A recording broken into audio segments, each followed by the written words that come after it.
Good morning to all of you out there. I'm Cito Beltran, and you are watching Agenda on Signal TV, channels 8 and 250, as well as the Facebook platform of One News PH. Today is August 23. It's a Tuesday, August 23, 2020. And for today, we've lined up a number of guests, beginning with Secretary Fortunato de la Peña of the Department of Science and Technology to get an update on what their scientists or the people at the DOST have been focusing on in lieu of because of COVID. I understand they've been working on a Philippine-made respirator to follow up on the Philippine-made UP testing, COVID testing kit, and they're now talking about telepsychiatry. We'll find out more from Secretary de la Peña on that. And then after that, we'll be interviewing UP political science professor Clarita Carlos, a very accomplished academician and also someone who speaks her mind. Not all the time, but when needed, when necessary. And she has recently spoken out regarding the government's overall performance or approach regarding COVID-19. After that, we will speak with Zeny Maranan of the FEJODAP, Federation of Jeepney Operators and Drivers Association of the Philippines, because from the looks of it, they have become last priority in the return of transportation on Philippine roads. And of course, the issue of their being obsolete or needing to be replaced with new modern jeepneys will be on the table. And last of all, we will be hoping to contact Congressman Paul Daza of the 1st District of Northern Samar, because there is a serious problem in in Samar, and he's one of the congressmen who spoke concerning the Balik Probinsya or Hatid Probinsya program. Let's get an update on what's happening in his district, in his part of the country. Okay, before that, let's all move up to the stories from the front page of the Philippine Star. Leaders of the House of Representatives slammed undersecretaries of the Social Welfare Department over inefficiency in the distribution of the Social Amelioration Cash Aid, while sparing DSWD Secretary Rolando Bautista. Anak Kalusugan Party List Representative Mike Defensor, chairman of the House Public Accounts Committee, reminded his co-chairman, Bulacan Representative Jonathan C. Alvarado, that Bautista should be made aware of the problems in the SAP.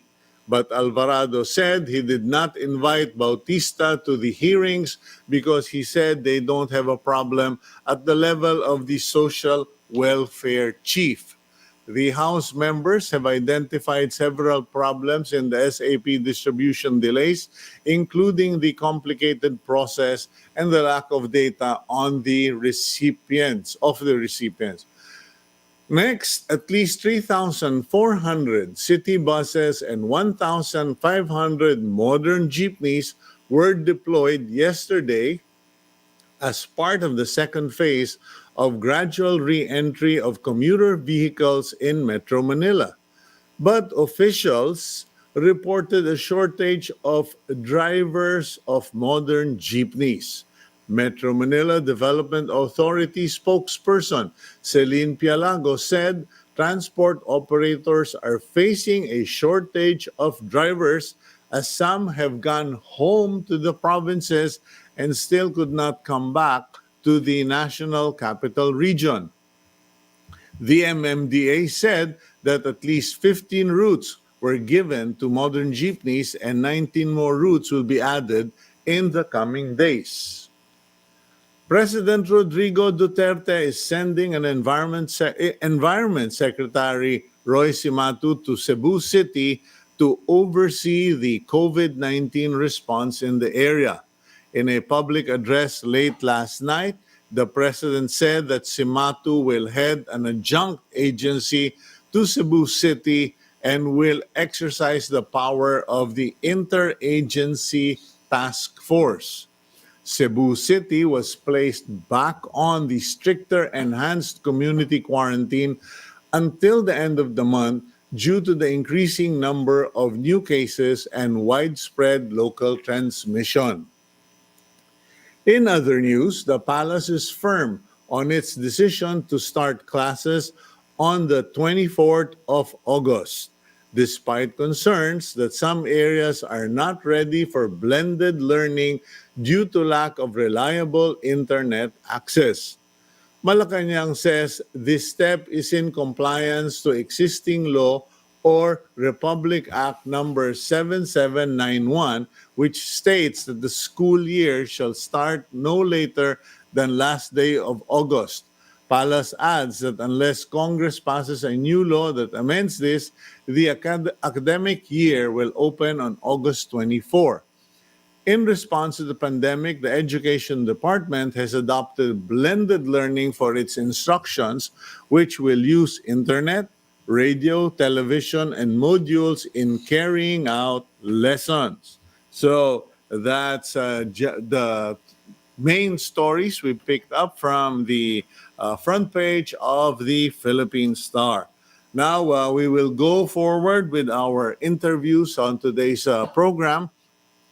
We will now be speaking to the Secretary of the Department of Science and Technology, who prior to this position was the President of the Philippine Association for the Advancement of Science and Technology and Undersecretary at the DOST. We refer to none other than Secretary Fortunato de la Peña.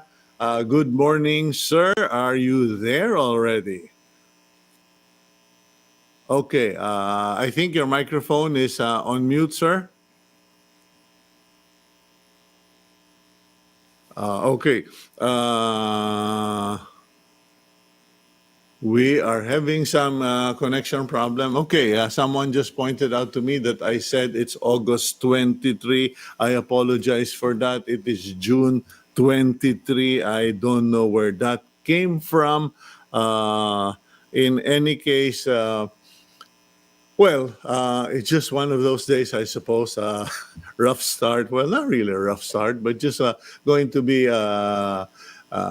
confusion for the day. Now, we're going to try to connect to Secretary de la Peña, but in the meantime, we just want to check on that. The reason we want to get Secretary de la Peña is because I don't know if you guys have been actually monitoring international developments, but Israel developed a 1-minute test, and not just, and it's not a blood test; it's a breath analyzer. Makes sense if it's the breath that the projectiles and the breath that causes the droplets to get around and spreads the virus, then makes sense that they would do that. Anyway, we have Secretary de la Peña back on the line. Secretary, good morning. Good morning. Can you hear me? Yes, sir. Loud and clear. Okay. Now, welcome to the program. How have you been? Okay naman. We are busy, but quite, shall we say, happy that we are being able to contribute. Okay, able to contribute in what ways? Paano ba yung ano ba yung mga activities niyo, Secretary? Mostly research and development, but we have also instituted programs that are more on the livelihood side. We are following what we call 4K that has been suggested to us. Kalusugan, kabuhayan, kaayusan at kinabukasan. So there are activities that are really, the health-related ones are mostly research and development. These are the clinical trials that we are doing. These are the development of the medical devices. Okay, and as far as yun namang the kabuhayan side, is that we are addressing, for example, the needs of the OFWs who have problems now because they cannot go back to where they used to work. And we are also looking at the prospect of having more people going to the provinces. So, in fact, on Thursday, we are having a brief fair for our LGUs, particularly in 20 provinces that are considered to be new growth centers.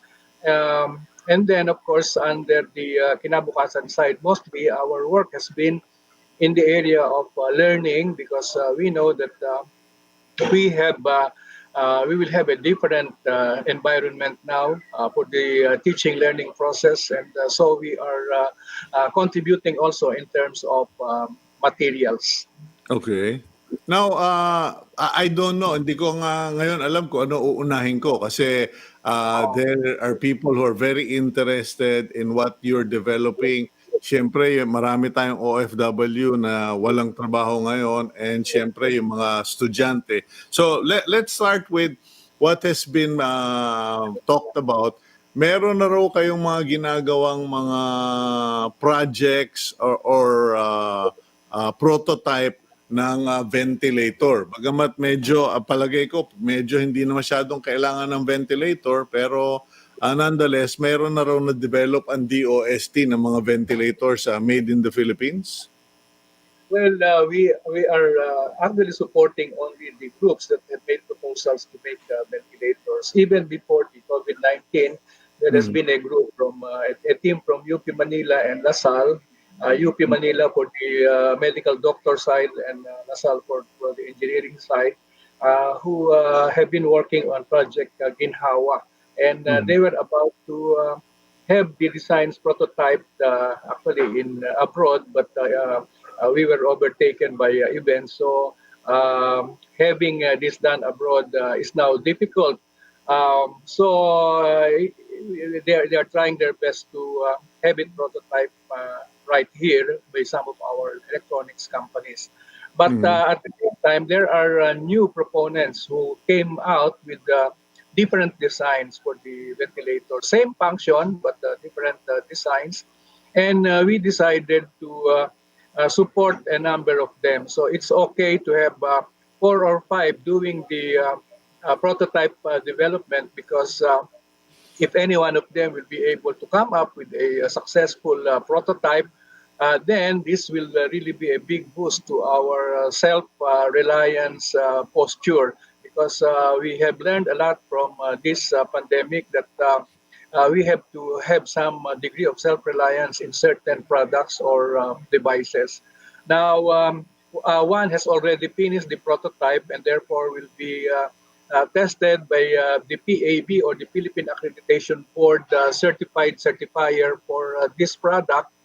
And if it passes through this certification, it will go through the clinical trials stage for where patients will be involved already. Now, of course, if it passes that stage, then they can get a license to manufacture or license to operate an LTO from FDA and start the mass production. We are very positive, or shall we say, optimistic that by the third quarter we might, or before the end of the third quarter, we might have an operating local ventilator. There are about 4 or 5 of them that are working simultaneously. It's okay for us to support all of them so that we will have a relatively big probability of success.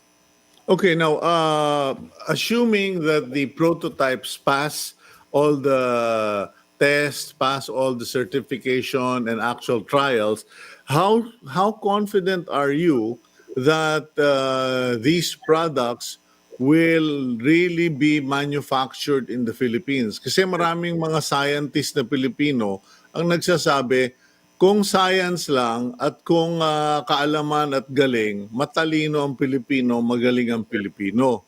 Pero dating na sa gawa, meaning gagawin na yung produkto, ima-mass produce na, wala silang makuwang kapital.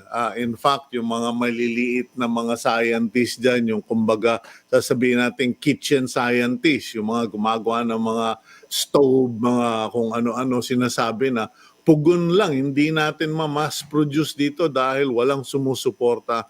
You were president of the Philippine Association for the Advancement of Science and Technology. What are your reactions to that concern? Well, it really depends because even the private sector, at the moment now, there are many, shall we say, possible investors from the private sector who are waiting for news that there will be a ventilator. So I can identify two or three who already contacted us that once these are ready, they're willing to invest or capitalize. And we are also asking our proponents to identify the manufacturer most likely to be their manufacturer, because it is important that we can check also on the capability of the would-be manufacturer. There are many good electronics company here, and I'm very confident again that they can do it. Okay, as far as the capitalization is concerned, that is where the linkage with the private sector will be very critical. Although in some instances we might be able to finance, for example, in producing the 1,000 units of RX boxes, we finance them ourselves for distribution to local to municipalities that will be needing them because of the lack of tertiary hospitals or the lack of medical specialists in the remote area. So in that particular case, we finance the first 1,000 units of RX boxes for distribution to the different regions. That is our approach. Okay, now I was just about to mention that when we couldn't get the right connection, that Israel developed a 1-minute COVID testing kit where it's really actually a breath analyzer. And parang makes sense, common sense, very simple, but seems to be very logical and scientific. Now, in the Philippines, UP came up with the blood I, test machine. particularly Yes, sir. for I think for schools they want it. I don't have the details of the technology, but we can link up with Israel regarding that. Yeah, now the question is parang after UP came up with one testing blood system, parang wala nang sumunod, wala nang gumawa dito sa Pilipinas. Is that a mindset na pag may nauna, wag na? Or should we be waiting for the other, or are there other developers? There are new proposals that will actually use a different design or basis, and we are still studying it. At the moment, we are already short of, shall we say, the needed finances for the different R&D. It is not only COVID-19 where we have proposals coming from all over. And this will have to, well, of course, we are putting up a separate amount for COVID-19 just for those that are really very, very urgent. But this new proposal that we got has still not passed the technical evaluation process. Okay, there's a question here from our news group. DOST is leading the IATF sub-technical working group on vaccine development. First question, do we have vaccine candidates? Are we participating in the World Health Organization Solidarity Trial for vaccine? Who will be conducting the clinical trials for vaccines in the country? How much will it cost the country to develop vaccines? And how will the funds be spent? Sorry, multiple question, pero alam mo naman itong mga news desk talagang gusto yung Okay. detalye agad. Probably, I will try to remember. First of all, we have the PWG under the IATF on vaccine development, and what we have what approval we had was the negotiations with five identified uh, institutions abroad who had, according to the review of our expert panel on vaccines, are already ahead. You know, and I'm referring to three institutions in China and two institutions in Taipei. So Hmm. the negotiations are ongoing, and we ask, of course, the help. There are members of our sub-TWG coming from BOI, coming from DFA, because the agreements, of course, this is really from an institution in another country and us. And one of the things that came out was really a suggestion from the technical working group itself, and then from the expert panel, that we should, in this collaboration, learn already to some extent the manufacture of vaccines, because we have really been amiss in that area. And Hmm. so we are trying to impose a condition that those who will partner with us should license a local manufacturer to manufacture the vaccine that will be successful after the clinical trials.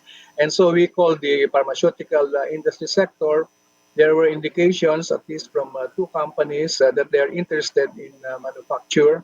Until while we are still in the process, news that WHO will conduct vaccine solidarity trials.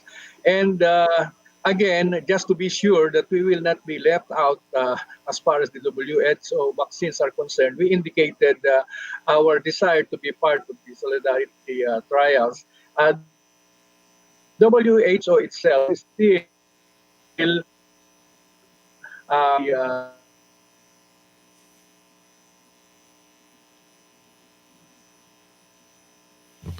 Okay, we seem to have lost that signal again. Okay, there we go. are Yes, also sir. the time that we have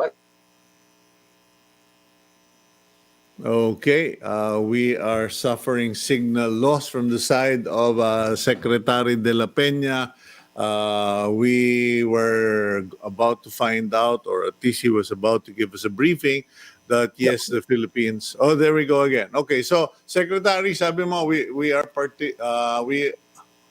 participating in solidarity trials. We Yes. are working, talking with Taiwan and China regarding vaccine development, etc. Now, when you say solidarity trials, medyo linawin po natin kasi marami nag-iisip, baka gagawin lang tayong guinea pigs. Ang kainaman ng solidarity trial, when many countries participate, the required number of samples is easily reached. Okay, because Hmm. for example, in the ongoing solidarity trials for therapeutics or for medicines, you know, yung remdesivir, hydroxychloroquine, and riponavir, which vaccines, let us say WHO, I think, is targeting funds for enrollment. I'm not sure how many countries are participating, but we have translated that into a target 500 participants or samples in the Philippines. So these are the people who will be undergoing the trials. We have exceeded the 300 mark as far as these trials for medicines are concerned. And so I think that is the advantage of the solidarity trials. Even in vaccines, then they can easily reach the required samples to confidently say that the vaccine is okay or not.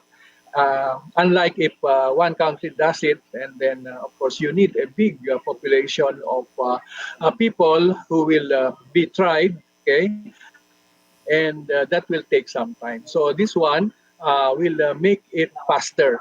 And as I have said, we have already identified potential trialists. We have already identified potential sites, meaning the hospitals. And for July, August, this will be spent really visiting and inspecting the potential sites for our vaccine trials. And of course, after that will be the preparations to get the participating people. Okay, they have already specified that the trials will most likely exclude those that are 18 years old and below, and 60 years old and above. And Mm. there are certain criteria. As far as the expense is concerned, I understand that if we go into the so-called phase three trials, and this is the supposed to be the last phase where you have a big number of people or humans being given the vaccine, we will spend around 30 million on our part, okay, per vaccine. So if it happens to have, let's say, five or six vaccines that will be identified, let's say 30 to 40 million per vaccine. So let's say put it at the maximum 40, and if there are five vaccines, there will be around 200 million that we will be needing. And in addition, if there is a trial that will require still a phase two, okay, this is the second to the last supposed to be, that will require an additional 16 million pesos on our part. Well, I have to say this, but in the case of the Philippines, our Universal Healthcare Act also imposes a phase four. Uh, I have to study yet what the details of phase four are, but it is included in the Universal Healthcare Act of the Philippines that has recently been passed. So we can estimate that we'll be needing around 150 million for the solidarity trials. And I already raised that issue during the last IATF meeting. And of course, DBM said if it's for 2020, you will have difficulty. So I said, anyway, the actual trials will probably be happening already in the first quarter of 2021. Mm. So that is how we stand now. Although I was very happy that during the meeting, when DBM said that they have already run out of money, there was one department who said, we can help you in this regard. So I'm just very happy that other departments are also very much interested in what we are doing. Okay, you mentioned the right word, very much interested. Now, in the global scenario, there is a competition on who gets the first vaccine that comes out. I think it started because Donald Trump wanted to monopolize all the produced vaccine by a US based company, and the Germans said, "No way, we're not going to allow that because you are going to monopolize." And so what they did, I'm not very clear how they went about it, but they invested in that company so that to neutralize the monopolistic approach of the United States. Now, here in the Philippines, in all of those trials, etc., how confident are you that if the vaccine comes out based on the solidarity trials, etc., that we are going to get 110 million shots of that vaccine, and it won't all be spirited away to the big countries or to China? Well, I don't know how WHO can control it, but that is, I think, one of the motivations for us to join the solidarity trial. That when the vaccine comes out to be successful, those who were involved in the solidarity trials will have some kind of priority.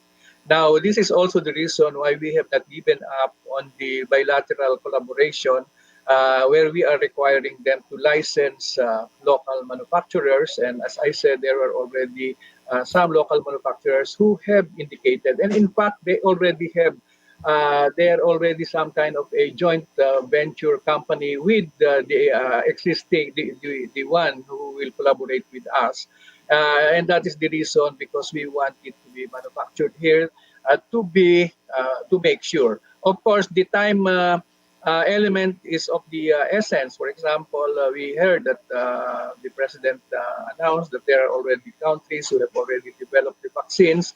And I guess if we are really in a hurry and we cannot wait for local manufacture here, there will be decisions to procure from outside. That is really beyond our control as Department of Science and Technology. Kasi alam mo, Sec, may mga nagdududa na parang panaginip lang yan, ambisyon, pero hindi malayo sa katotohanan yan. Do we actually have companies based in the Philippines who have the technical and logistical manufacturing capacity to produce yung mga vaccines? Meron ba tayo nun dito sa Pilipinas? Yes. Yes, what, sir? Pasensya ka na. Kasi para lang ma-elaborate natin doon sa mga hindi naniniwala o walang alam. Kasi meron bang Yes, nagpo-produce well, right now sa mga these are pharmaceutical companies who manufacture. Okay, Mhm. maybe they are not yet manufacturing vaccines, but they manufacture drugs, and Mhm. I believe that they have the capitalization, so to speak. And if they have the interest to invest, they will make sure that the logistics and the necessary human resources will be available. That is the problem with us. From the beginning, we seem Mhm. to have no faith in ourselves. Okay, we always think along that line. We cannot do it. It's just show and so forth and so on. Yeah. And if you are not a tough-minded optimist, you will give up. I think that is the message that I would like to say, Mhm. particularly in the area of science and technology. We have people, we have expertise, we can do much, but we need support. Mhm. Okay, kasi the reason I asked that is because that's on the mind of some people and understandable kasi hindi naman natin pinopromote hindi na except for nung lumabas yung UP na gumawa sila ng sariling test kit and everybody was proud of that. But by and large, we've never really promoted the scientific achievements and capabilities here in the Philippines except when DOST does it. Now, in any case, let me go to another program that you Maybe recently. I just would like to interject. It's not only the science products in general. Oh, That's the reason why DOST joined the movement Pinas Muna Tayo, because I think people tend to put the local products behind in their priorities. ayun, tama yung binanggit mo yung Pinas muna tayo because we actually interviewed the PCCI president here when they launched that program. Now going back to your other projects, ano itong telepsychiatry? Kasi balita ko parang it is a program that DOST is undertaking para sa mga OFW abroad. Yes. You see, not all of the projects emanate from the top, meaning to say, there are projects that come from the bottom, meaning to say there are certain researchers who submit uh, proposals, and in particular, the proposals for the Council for Health Research and Development were evaluated last week. We have actually adopted a scheme where all the projects that will be done in 2021 will be screened already at this point in time, so that we can prepare. And so one of the projects that was submitted and of course got the interest of the technical working groups, and they endorsed it, is this particular project on telepsychiatry. It's really a small project that will try to pilot telepsychiatry. Well, they have done it already locally. I think they tried it in the Cagayan de Oro area, but now the proponent, who is based in the Southern Philippines Medical Center in Davao City, wants to do it on an OFW setting. And so this is why we also are interested, because OFWs are in big numbers, and we all know that they are experiencing challenges and difficulties, and so we thought that it is worth supporting. So there are no details yet, for example, as to who will be the doctors who will take charge or how many will be the targeted patients. But it's relatively a small project, so we decided to make a go of it. And let's see, it might help, and we can then expand the coverage. Well, I can already see the potential of that program, Secretary, because malamang at malamang yan yung magiging care group, electronic care group ng mga OFW natin. And it will surely expand beyond psychology or psychiatry. I am sure parang magiging 8888 yan ng mga OFW. In any case, Secretary, thank you very much for your precious time this morning, and I do hope the solidarity testings take place, that we have a part and a portion of the work and the results, and that you continue to be successful in all your endeavors, sir. Thank you very much, Cito. Thank you for this opportunity. I thank your program, as always. Okay. Yan po si Secretary de la Peña ng DOST, Fortunato de la Peña, and it's good that we get a chance to speak to the DOST on a regular basis, because they're not getting the due credit, the recognition, and tayo pong mga Pilipino, medyo kailangan din nating alamin ang mga nagagawa ng DOST, kasi marami-rami rin po silang naitutulong sa bansa. Okay, let's go next to our next guest. She is a professor of political science at the University of the Philippines and the executive director of Strat Search Foundation, ang ginagalang, kagalang-galang at kinakatakutan din sa UP, Professor Clarita Carlos. Ma'am, magandang umaga po. Diyos ko, baka matakot na yung tao dyan sa intro mo. Hindi, pero yung sinasabi kong kinakatakutan, yung sinasabing terror, kasi you speak your mind. And you know, medyo napapaisip ako pag ikaw ang nagko-comment, talaga nakikinig kaming lahat. Kamusta na po? Eto, buhay pa rin. Hindi lumalabas.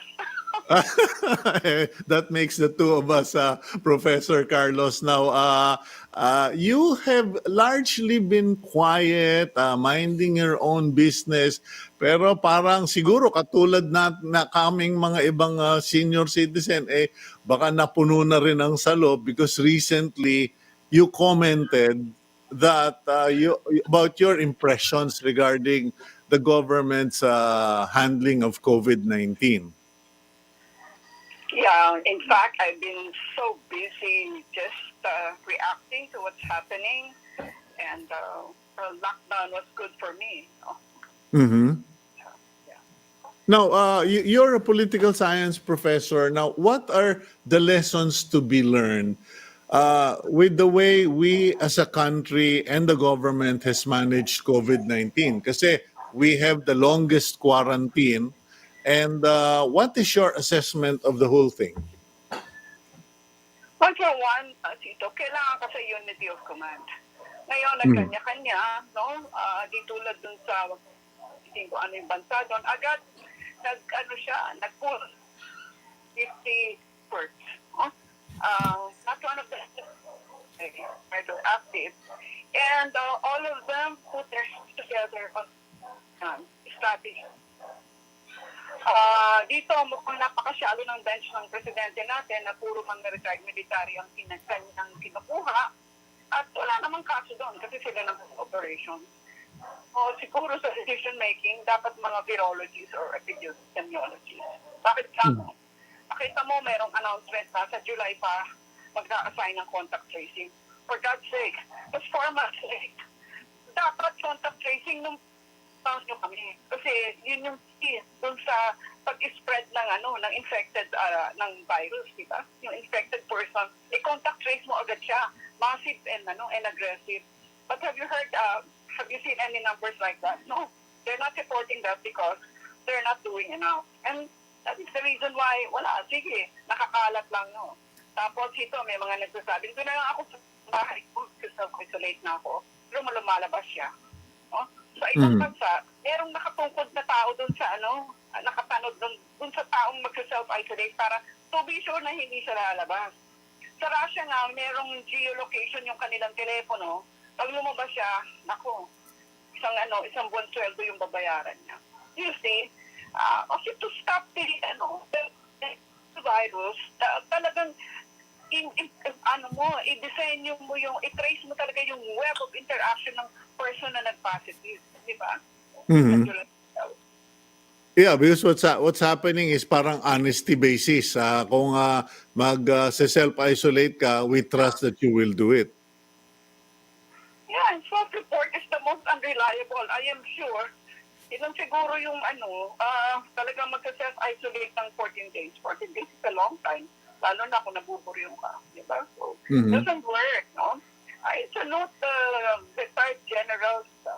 Talagang Herculean yung task nila. Tapos, isa na namang retired general na yun yung naglinis ng Boracay at saka Manila Bay. Nilinisin na naman siguro yung Cebu. Yeah, but natin, and we're all stupid people. Wow. Yeah, but what does that tell us? Because pasensya na po kayo, ma'am, no?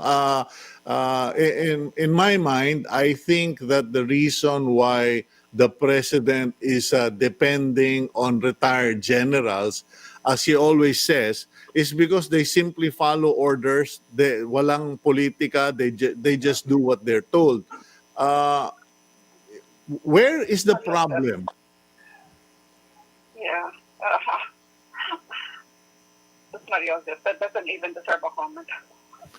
Hindi, pasensya ka na, ma'am. Pero kasi I'm trying to analyze where is the problem? Is it because kulang sa tao na gustong magtrabaho sa gobyerno? Because there are people who are telling me na ready naman kami, yung sector sa medicine, sa private sector, ready to help.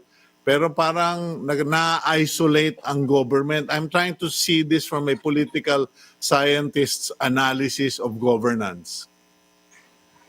Yeah, kasi dapat they keep on using that corny word, full of government. Full of government what?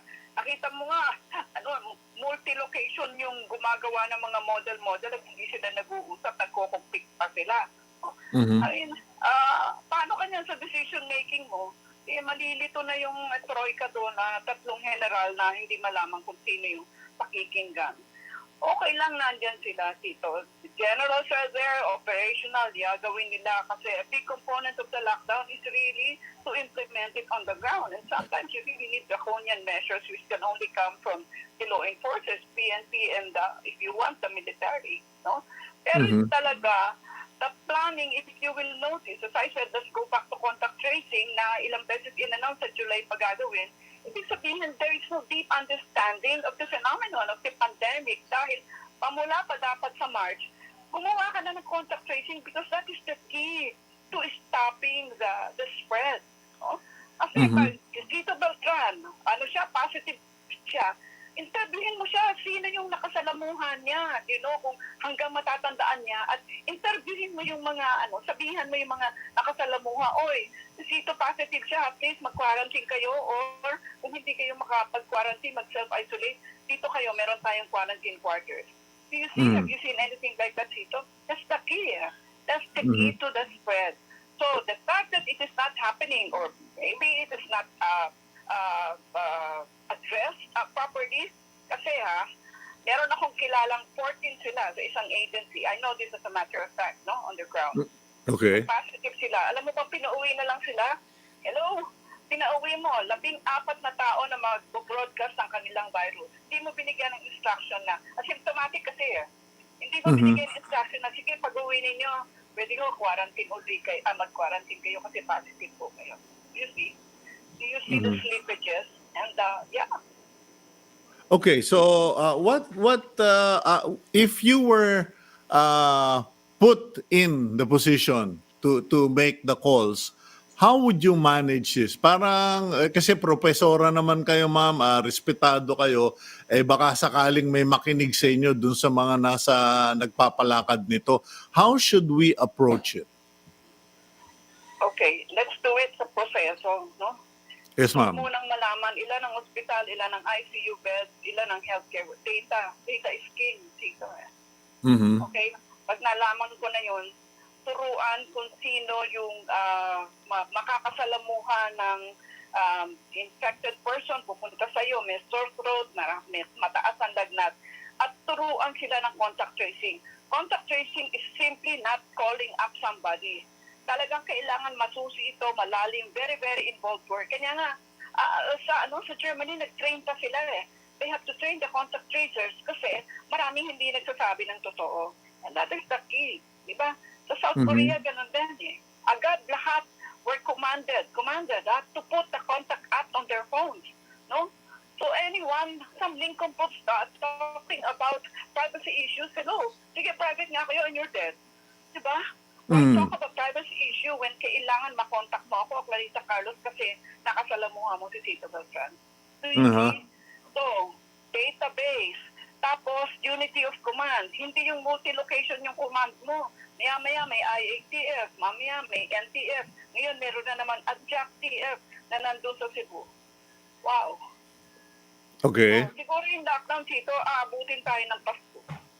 Well, I have said that naabutin tayo ng Pasko.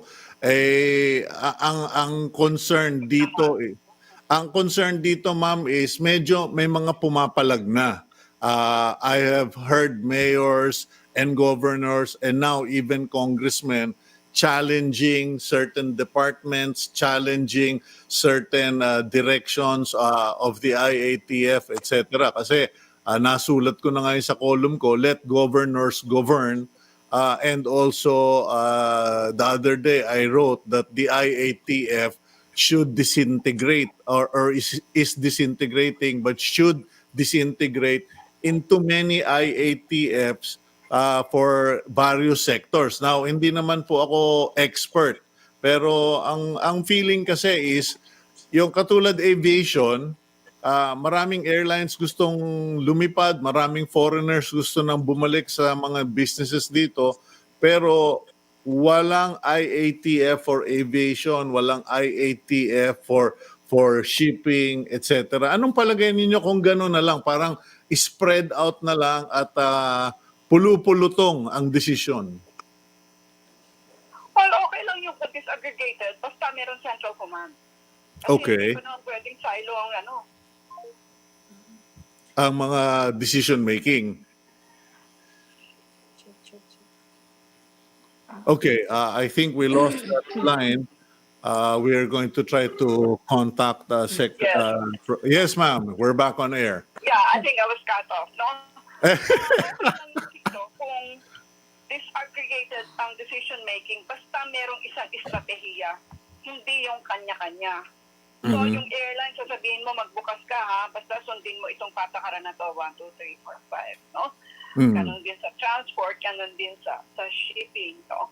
At ang napaka-importante kasi, thinking through yung tinatawag nating complete staff work, no?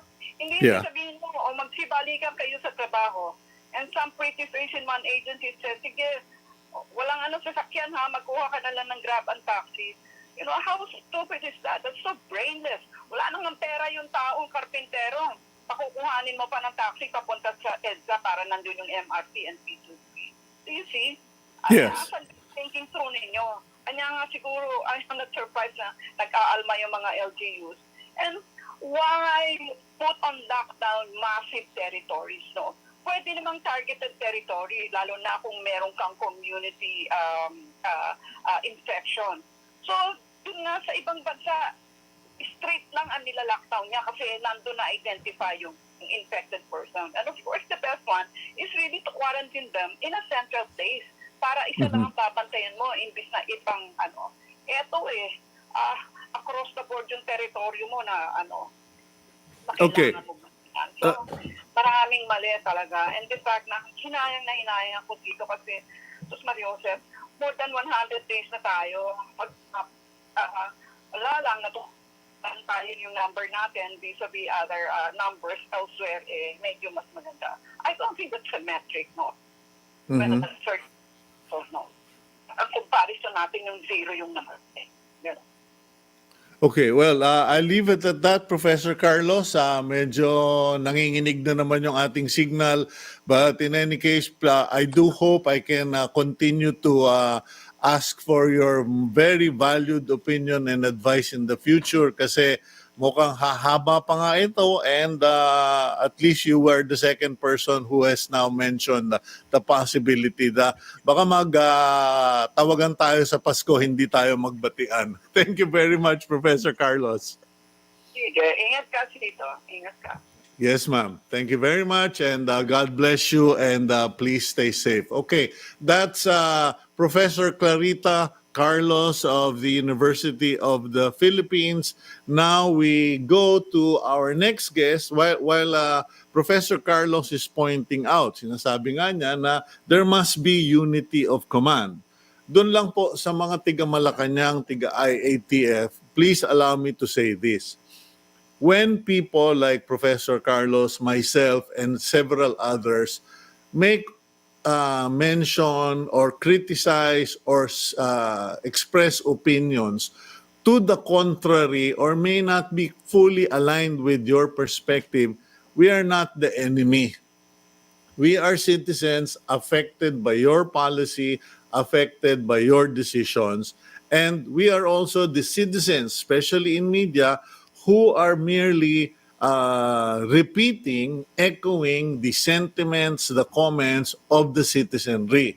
So, hindi po kami kalaban, kami po ay nagpapaabot lang sa inyo ng mga ideya, reaksyon, opinyon ng mamamayan. Huwag po sana ninyong masamain at huwag niyo po kaming bansagan ng nagmamarunong. Yung pong huling bati ni Profesora Carlos na yun na ingat ka. I think it's also reflective of people's concern for people like us na nagsasabi ng totoo, pilit tumutulong at minamasama ng ilang mga nilalang sa gobyerno. Hindi po kami ang kalaban. COVID-19 po ang kalaban. In any case, let's go to our next guest. We have with us Zeny Maranan. Siya po ang Pangulo, Pinuno ng Federation of Jeepney Operators and Drivers Association of the Philippines, and she is also known as Ka Zeny. Good morning, Ma'am Zeny. Nandiyan na po ba kayo? Andito na po. Good morning po, Cito. Aba, hindi ka tumatanda sa tagal-tagal kitang inabutan, nakasama ka na ng tatay ko, inabutan na kita. Hindi ka kumukupas. Masarap daw yung maraming problema kasi pag kami problema ho, ngayong pinag-uusapan natin, ano yan, nakikinig ako at pinag-aaralan ko pagkatapos nun, medyo bibitaw ako pag natapos, tuloy-tuloy naman na pag-aaralan ko dahan-dahan kung paano malulutas ang isang problema. Ganyan, no? At Okay. ako, ngiti ng ngiti para maging bata. Mabuti naman po yun. Ngayon, ito, tatapatin kita, Ma'am Zeny. Kanya ko pilit na sinabihan yung aking mga teammates, hanapin ninyo ang mga representante ng mga jeepney operators because to be honest, ewan ko kung nararamdaman nyo na parang nakakalimutan kayo o pilit na kayong nililimot sa programa ng pagbabalik ng sasakyan sa kalsada. Kasi parang I don't think it is beyond the logic na para bang in-isolate na yung mga lumang jeepney kasi gusto naman talaga kayong mapalitan. Yung mga lumang jeepney, hindi kayong mga jeepney operator, hindi kayong mga jeepney driver. Ano ba ang pangamba ninyo sa takbo ng sistema ngayon? Yung pinaplano po nila na sinasabi nyo na yung lumang jeepney ang gusto nilang tanggalin, hindi yung operator o driver. Kasama na po sila dyan sa sistemang pakikipag-ugnayan namin sa LTFRB at DOTR. Kasama na po sila na talagang ang nakita po namin dahil Kachito, katatapos lang po namin mag-meeting last Friday with Chairman Delgra and Asek Bert Swansing na nag-ask po kami ng appointment upang sa ganun, matiyak po namin saan ba talaga nakatayo itong traditional jeepney. Kasi nagtataka ko, bakit inuunti-unti nila at ang natanaw namin dito, ito na yung sinasamantala nila because of this COVID-19 na malaking problema, hindi natin alam kung sino ang kalaban natin. Ito na yung pagkakataong naka-stay put kami sa bahay, masanay kami na hindi na kami makakabalik. Basta hanggang dyan ka na lang. Kung gumaling man yung COVID, mawala man yan, andyan kami, wala na. Yun yung malinaw doon kasi yung mga panukala ho nila na iniisip sa amin ay hindi po talaga kami nasisihan. Ang alam namin, plano na nila kami talagang, excuse me po doon sa word, parang sisipain na nila kami at pilit nila nga talagang ilalabas itong mga modern jeep na ito na hindi naman ho kami kontra dyan, Kachito. Pag alam namin na ang mga traditional jeep, ang siyang tunay na may dahilan ng tinatawag natin pollution dito sa ating bansa. Na maapektuhan, hindi lang ang driver, kundi kasama ang ating mga mananakay at ang mga tao. So, agree po kami na makikoordinate kami sa ganyan. Kaya lang, medyo merong mga polisiya sila na hindi po tama na isinadlak kami sa isang bagay na mag-consolidate ka through magtatayo ka ng korporasyon or you join a cooperative, magtatayo ka ng kooperatiba. Pero kahit na meron silang mga taong sabi nila ay tinitrain nila, hindi ho dumating sa amin. Kumbaga sa pinili lang nila yung itrain nila, yung taong oo na magpalit kaagad. Lalo na, ang nagpapalit ay wala naman talagang masyadong kasapian na dapat mong bigyan ng kahalagahan itong mga taong to, pagpapahalaga, talagang oo kaagad yan. Ngayon, sa amin po, malinaw po ito, bibigyan ko kayo ng example, Kachito. Ang ginawa ko ng LTFRB, una nilang pinalabas ang bus, nagbigay sila ng kung saan ito lalabas, at tinumbok nila itong Antipolo Cubao. Example ko po ito. Ang Antipolo Cubao, 100 mahigit po ang ilinabas nilang bus dyan na pinatatakbo, na sumunod lang itong mga operator ng bus dahil nakakausap ko sila na hindi sila kumikita, pero kailangan sumunod para wag mawala yung kanilang hanap buhay. Tama naman po, di ba? Pero pagdating mo sa traditional jeep, malinaw ang sinabi sa amin noong Friday na hindi na po ito makakabalik para yung prangkisa ay para makuha nila. Kundi aalis na kami, pero para magpatuloy yung hanap buhay namin, magpapile kami ng consolidation, yan po yung nasa Omnibus Franchise Guideline mo nila na itinayo. Magpapile ng consolidation, pero hindi na po yung rutang Antipolo Cubao, kundi bibigyan nila kami ng ibang ruta na sa mabilis na pag-pick up nyo ng kanilang sinasabi, ay nasabi ko nga kagad sa kanila, paano po kami nakakasiguro ng ipagkakaloob nyong ruta ay kikita kami.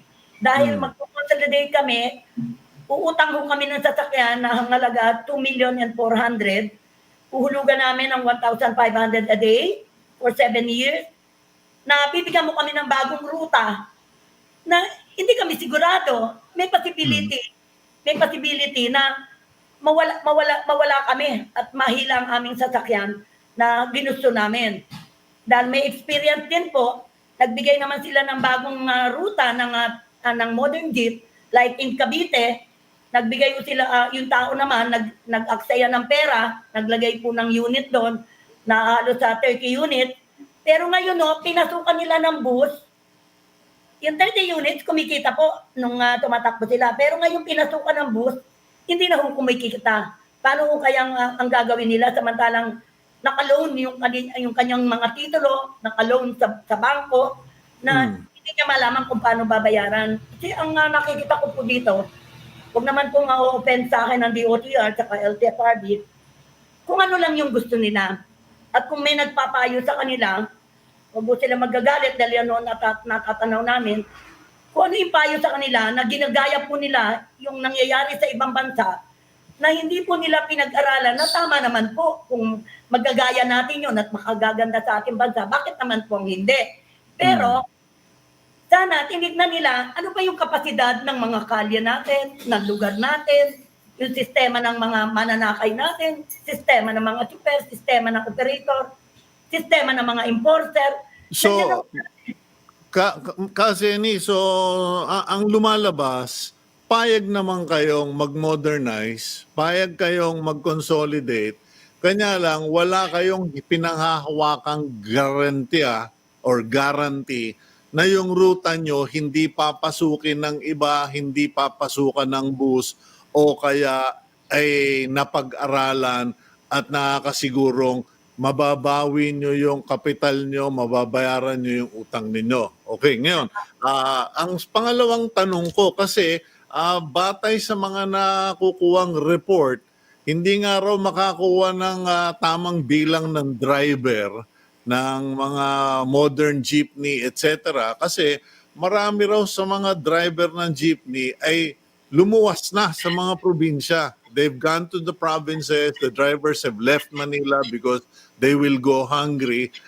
Ano po ba ang katotohanan? Kasi dito naman sa Philippine Star, lumalabas dito sa Philippine Star. Ayan, naglilimos na yung mga yung mga jeepney driver sa kalsada. Ano ba ang estado ng mga jeepney driver natin? Kasi I'll be honest, Zeny, no? Ako, kalaban mo ko dun sa pollution, bulok na sasakyan. Pero hindi mo ako kalaban as an operator at kakampi ako ng mga jeepney driver. Pero ano ba ang sitwasyon ngayon ng mga jeepney driver? Yan yung pinakamabigat na pagdating mo sa driver, yung sinasabi nilang wala silang makuha driver dahil umuwi na sa probinsya. I don't believe on it. Kasi marami po driver dito na lalo na ngayon sa kasalukuyan ay wala po talagang ilinalabas. Ngayon, ang tanong, kaya yung sistema nila sa pagpasok ng isang driver, na ibibigay kaya nila talaga ito ng tama sa driver na pumapasok sa kanila. Yun yung natatanaw po namin dyan sa Cito. Ngayon kung sasabihin nila walang lalabas, imposible ho eh. Kung kami, pinapayagan nila at kung ano yung i-apply namin, yung talaga yung aming makukuha, dahil sanayin na po kami dyan at may mga driver kami na lalabas dyan sa ibabago namin sa sakyan, bakit naman ang hindi? Kaya lang sa ngayon, natatakot to kami, bakit nga yung sinabi ko sa inyo, wala kaming kasiguruhan na mag-file man kami, ano ba talaga yung ibibigay? Pabago-bago sila ng sistema. Ngayon, ang tanong po dito, bakit hindi ho maging tapat na lang ang DOTR at LTFRB sa katotohanan na saan ba nila kami talaga gustong ilagay? Bagamat kami, may konting pagkukulang po, Cito. Sa panig ng ilang mga miyembro na bilang isang leader ay hindi mo naman pwedeng pilitin sila na mag-join dito sa tinatawag na consolidation o sumapi sa korporasyon na itinayo ko nga po pagkat kaya ako nagtayo. Nasabi rin sa akin ni Chairman Delgra na you adopt all your members. Ang tanong po, everybody lumalapit ngayon sa akin to join the consolidation. Pero ako po'y nagiging tapat sa kanila na hindi ako nakakasigurong lahat kayo ay papasok. Bakit pagagastusin pa po natin yung mga tao? Anong ibig mo sabihin hindi si lahat makakapasok? Makakapasok magmaneho? No, sinabi mo nila sa amin kung magko-consolidate kami sa mga ruta namin, we will start at 15 units. Maski doon sa yung modernized jeep na ito, nagsisimula po sa 15. So, sa amin sa traditional jeep, magsisimula rin kami sa 15. Kung gusto namin, 50. Pero ang kanilang ang paningin ng DOTR sa kanilang pagtingin na ilan ba talaga ang dapat na tumakbong jeep sa bawat ruta. Kasi yun yung sinasabi namin, inuna muna sana nilang lahat, ilan ba talaga sa bawat ruta ang dapat tumakbo. At saka namin bibigyan ng paliwanag ang mga tao na kailangan ihanda rin naman natin ang sarili natin na talagang ako, sinasabi ko na ng derecha, handa nyo ang sarili nyo, natatanggalin na kayo. Pero masakit sa kalooban ko, nasabihin ko sa inyo yan, kikilos pa rin ako bilang pinuno ninyo. Hahanap tayo ng tugmang taong makakatapat na para pakinggan yung aming hinaing. Dahil hindi naman po namin kinukontra itong modernization na ito. Humihingi lumalabas, bali, sinasabihan ka, Ma'am Zeny, ipunin mo na lahat yung mga jeepney drivers na gustong sumali sa federasyon mo. Tapos ikaw naman, sige, ipunin ko silang lahat. Pero pagdating ngayon sa pagtatayo ng kabuhayan or buying the units and running the routes, walang guarantee na lahat yung mga yon magkakaroon kasi baka limitado ang routes. Katulad ng ginagawa ngayon, nililimitahan na. Katulad dati, EDSA, bara-bara ang mga bus dyan.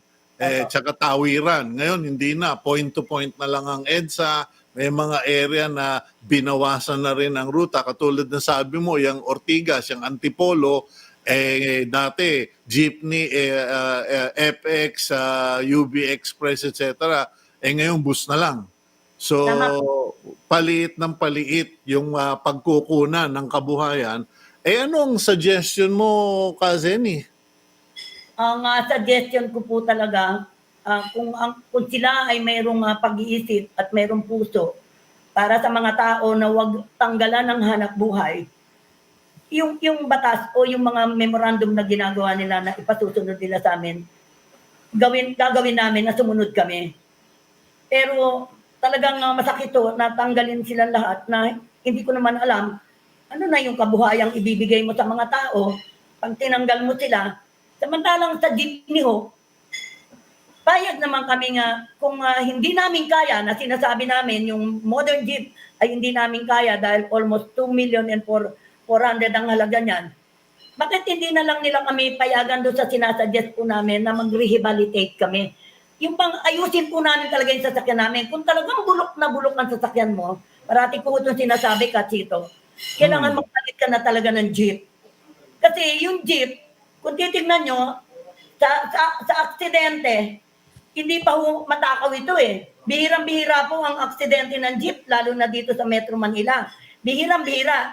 Nagkakaroon lang po ng talagang tinatawag na banggang matindi kung ang isang driver ay hindi natin natusubaybayan, adik pala siya. Di ba? Pero kung tunay na driver, mas matibay yung aming sasakyan na wika nga, matagal bago rin mabulok. Hindi katulad ngayon yung pinapalit nila na malapad, mahaba, at mataas na tumatayo ang tao at naka-aircon. Pero pareho rin naman ang bilang. Bakit kailangan para makabili kami nung lumang yung traditional jeep na design na yan naman ang hinahangaan sa atin ng ibang bansa, yung jeep natin, bakit hindi nila ituloy? Meron naman kasing ba't pinipilit nila kami? Okay. Matanong, panghuling katanungan ko na lang kasi no? Napag-usapan nyo na ba ng mga kasama ninyo dyan sa kabuhayan na yan na okay, mukhang matutuluyan na talaga itong jeepney, mababawasan, baka parang pang-display na lang tayo imbis na tayo yung king of the road. Ngayon, marami na ba sa mga kasapi mo nag-iisip na, nagbabalak ng magbalik probinsya? Kasi meron ng balik probinsya yung gobyerno o yung bang mga kasapi mo lahat tiga Metro Manila na talaga? Hindi po. Meron rin talagang galing talaga sila sa probinsya. Na kung talagang mangyayari ito, palagay ko kinakailangan na talagang bigyan ng pagkakataon ng gobyerno na bumalik sila. Kung dito mamamatay sila at wala silang lalabasan, kailangan doon na sila sa piling ng kanilang mga pamilya. Doon sa probinsya, para sa amin, yan ang pinag-anoan. Pero matigit na dito sa Metro Manila, matigit na marami po ang super at operator na nandito. Ito yung baga sa ano man ang pagtigil pasada na ginagawa namin ng araw, dito ang basihan ng Metro Manila na makita mo na nandito hula talaga yung tunay na nagtatanggol sa kapakanan ng mga mahihirap na super at operator. Kasi pagdating po sa probinsya, marami rin silang palpak na ginagawa Meron nga silang ginawa dyan na pinag-file kagad nila ng consolidation na nagbayad kagad ang mga miyembro ko na sabi ko, wala kayong authority na magbayad. Kasi ako ang dapat mag-file niyan pagkat ang korporasyon ay ako ang pinaka-chairman. Hindi kayo. Pero LTFRB ang ginagawa nila, tinatanggap nila para pumasok yung pera. Nagbayad na yung mga tao tapos ngayon tatanggalin ka. Nasaan na yung mga binayad namin? Kung sakasakali. Iyo ba? Okay. Magulo, iba-iba siya nila dapat magkain sila talagang at dapat to wag naman silang sa amin yung consultation na gagawin nila sa amin hindi ho para maging mayabang kami o maging akala mo kung sino kami, kundi gusto rin namin magbigay ng isang payo sa kanila na dahil kami ang nasa lupa at nakikita namin kung ano nangyayari. Bakit hindi nila tanggapin yun? Consultation muna, hindi puro sila ang nag-uusap-usap. Nang wala silang karanasan na lumabas ng jeep na hindi kumikita, na puro huli, na pupunta lang sa mga kotong-kotong. Kasi tingnan nyo po sabi sa guidelines, kapag nagbukas ng isang nag-modernize ka, titiyakin nila, natatanggalin nila itong mga kolorum. Or tatanggalin nila yung mga jeep dyan. May tinanggal ba sila? Wala ho Nandiyan pa rin. So, imbes na babawasan ng sasakyan, dagdag ng dagdag.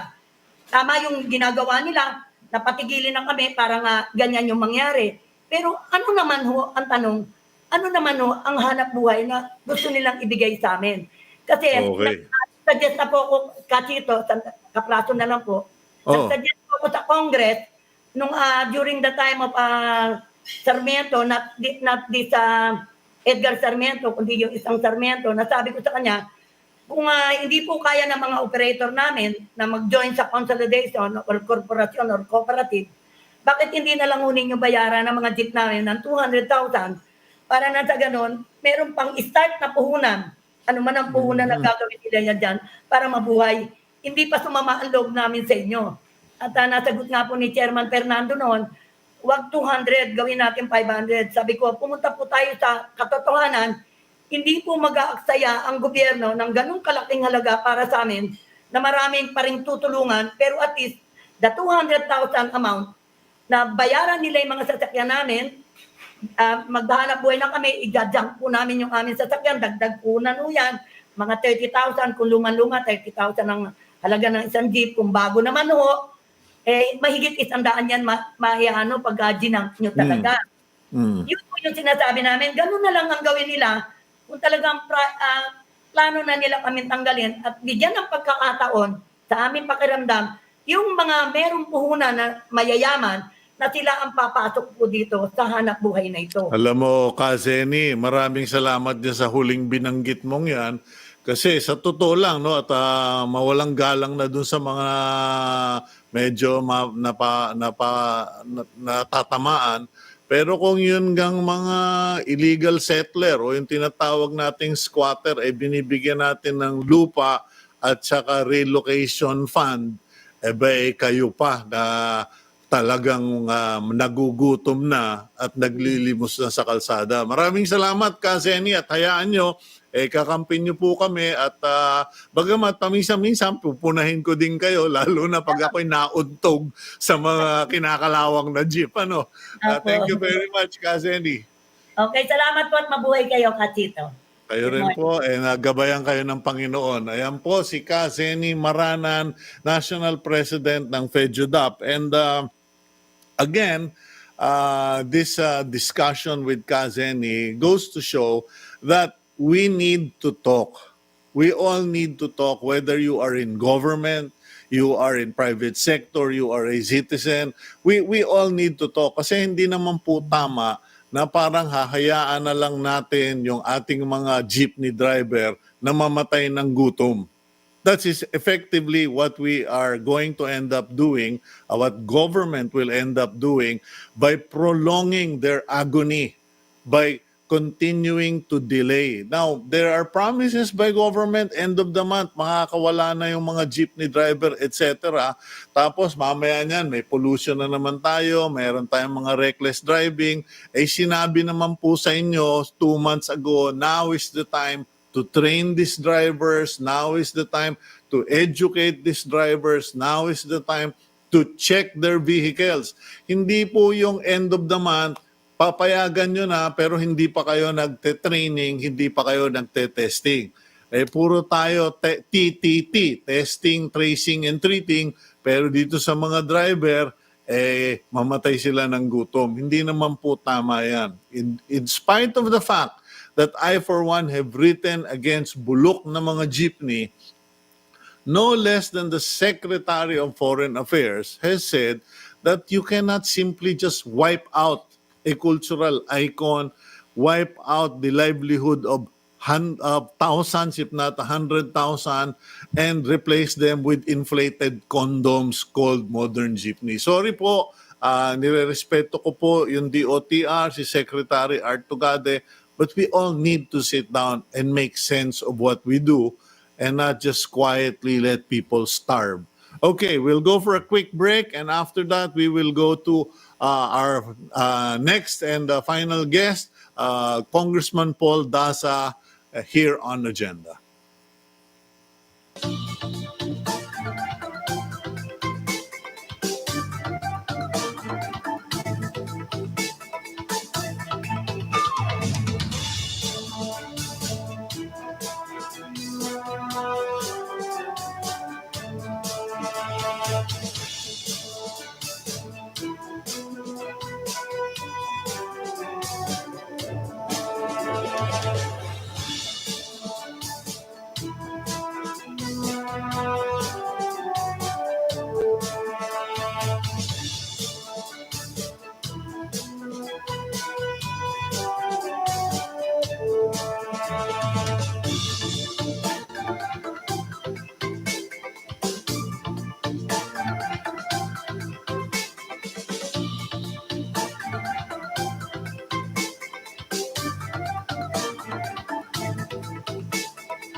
Okay, you're back here on Agenda. I'm Cito Beltran, and you are watching us via Signal TV, channels 8 and 250, as well as the Facebook platform of One News PH. Now, let's go to our next guest.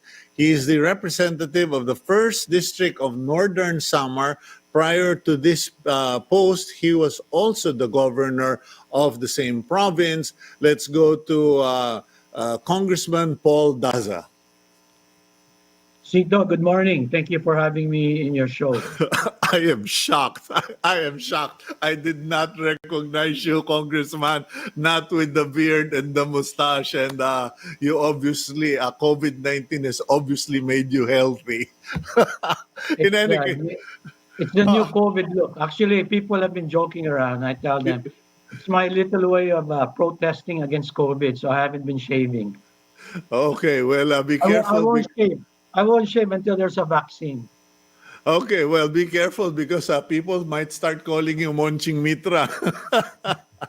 In any case, Congressman, you're also governor of Northern Samar, and last week, Eastern Samar was, I don't, if I'm not correct, Eastern Visayas actually was on the radar as far as the news because nagkakaroon na rin ng mga outbreak because of COVID-19 cases from the Balik Probinsya program. And then our friend Alfred Romualdez called our attention to an outbreak in the Eastern Visayas Medical Center with 19 infections from the health workers. And according to him, as of last night, naka-50 na sila. Ano ba ang situation dyan sa lugar mo? Tama yung sinabi mo, no, Cito?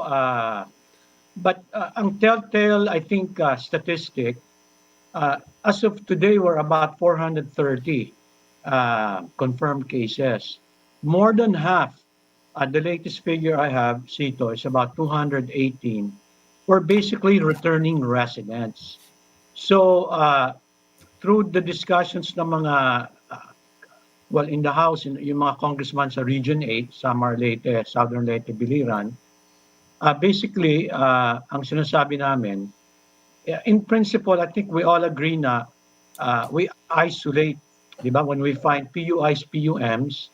So, yung mga returning resident, whether you're a OFW or a LSI, a locally stranded individual, na the national government, anywhere, whether they're coming from Manila or Luzon, Mindanao, Visayas, we need to isolate them already at that original point and then test them before we bring them back to their to their home base or to their provinces. So yun yung first point that I think it's very important. I think about 5 or 6 House members signed a letter to the IATF because the statistics is more than half are basically returning residents. Now, second, yung na-mention mo about hospital care, that's also another big concern. In fact, in our letter that we signed, we were asking the national government to help because in Region 8, Cito, the biggest hospital is the DOH Regional Hospital called Eastern Visayas Regional Hospital. Yeah. So we need to enhance, di ba? We need to add nurses. We need to buy more PPEs. We need, basically more equipment, ventilators. We need to, and in the House, in Congress, if you remember, Cito, the Bayanihan Act, Congress basically gave the free hand to the executive to realign funds. We all sacrificed funds from various agencies. We allowed the president, DBM, and DOH to take money from various agencies and to fund as an emergency measure for COVID-related. So, so now we're pleading, just like Mayor Romualdez, Congressman, Deputy Majority Leader Martin Romualdez, Kong Sarmiento, and the others, Kong Junong, who's the 2nd District of Northern Samar, we all signed and basically said, look, tumataas, let's change the protocol sa Balik Probinsya, let's hold that if we can, i-PCR natin, and at the same time, let's prepare, bigyan natin ng additional PPEs and funding ang DOH sa Region 8, dagdagan natin ng basically enhance natin yung capability in case hindi natin mapigilan yung double yung additional kasi dumadami yung patients as you mentioned, Cito. Yeah, no, there is this report, I'm still verifying it, pero meron na raw silent protest doon sa Eastern Visayas Regional Hospital kasi nga dyan sa PPE problem na yan. Kanya raw dumami ang mga kaso ng mga frontline workers ay dahil sa dalawang bagay. On one hand, the absolute lack, if not absence of PPEs, and also because the director of the medical facility, instead of cooperating with the city of Tacloban in using hotels provided by the city, pinapayagang umuwi yung mga nurse and mga doktor. Kanya ngayon, pati yung mayor ng Tacloban, si Alfred Romualdez, mainit talaga ang ulo dahil sabi niya, I don't care what he does in his hospital, but when he starts sending people home, it becomes my problem if there is community transmission. What are you guys planning to do as members of Congress? Because normally in a situation like that, if there is a serious lack and there is an outbreak, I mean, you guys normally have somebody called to explain. Correct. In Congress, in our setup, Cito, as you know, Congress has the right of oversight, and we basically empower through funding. So we gave the power already to the executive branch for funding. What we can do now is oversight. Now, in all the regions, we have a regional IATF. I think Mayor Romualdez has good points. Okay, but I also sympathize with the with Dr. Ebardoni in the regional hospital because they just have so many problems. I think without even Congress intervening, all these issues should be taken up in the IATF and should have dialogue. But let me add, in the Bayanihan Act that we passed in March, the executive branch, the president, has to send a report to Congress on what they're doing, how they're spending the money. Now, the latest report, which is what we call the 12 report from the president to the House, I read that, and you know, it's a lump sum. Like for example, they have DOH has procured something like 856,000 aprons, 10.6 million face masks, face shield 1.3, gloves 3.3 million, goggles 1.2 million pieces. Ang dami Report nila sa amin. Ang problema, we don't know how that's allocated by region. So I'm glad you interviewed me this morning. I hope Region 8 DOH, the hospital, maybe even the mayors, if some of them are listening, they can contact me or any of the members of the House in Region 8. We have this overall reports from the national. So kung kulang, di ba, they have to let us know. I'm pleading, kung may mga ganung information ka, Cito, please have your office send it to me, vibrate to me, text it to me. And we have direct line with the National IAT. Speaker Cayetano is very, very active, as you can tell, di ba? So we've been very good in reaching out, listening to what's needed. So they just have to tell us, but all of this can be solved to the regional IATF, Cito. Okay. Well, I leave that because that's a problem in your individual backgrounds in Eastern Visayas. And speaking of a backyard, speaking of backyards, this recent problem at the Eastern Visayas Regional Center made me think, shouldn't you guys, every individual province, have a big hospital? Because in this case, nagkaroon ng infection sa Eastern Visayas, medical center o regional center, lahat naman ng mga pasyente doon din pumupunta from the region, uuwi into the different provinces, magkakahawa-hawahan na yung Eastern Visayas. What are your plans in putting up your own hospital there in Northern Samar, Congressman? Cito, our province, I was talking to Governor Edwin Ongchuan, and we have a very good working relationship. And he shared with me that, the provincial hospital now is equipped. We have ICUs. Ang kulang lang, I think, is maybe ventilators. And that's one thing I noticed, Cito. I think kulang, even the procurement, the national procurement, nabasa ko dun sa 12 report ni President, DOH has only procured 80 ventilators, delivered pa lang 60.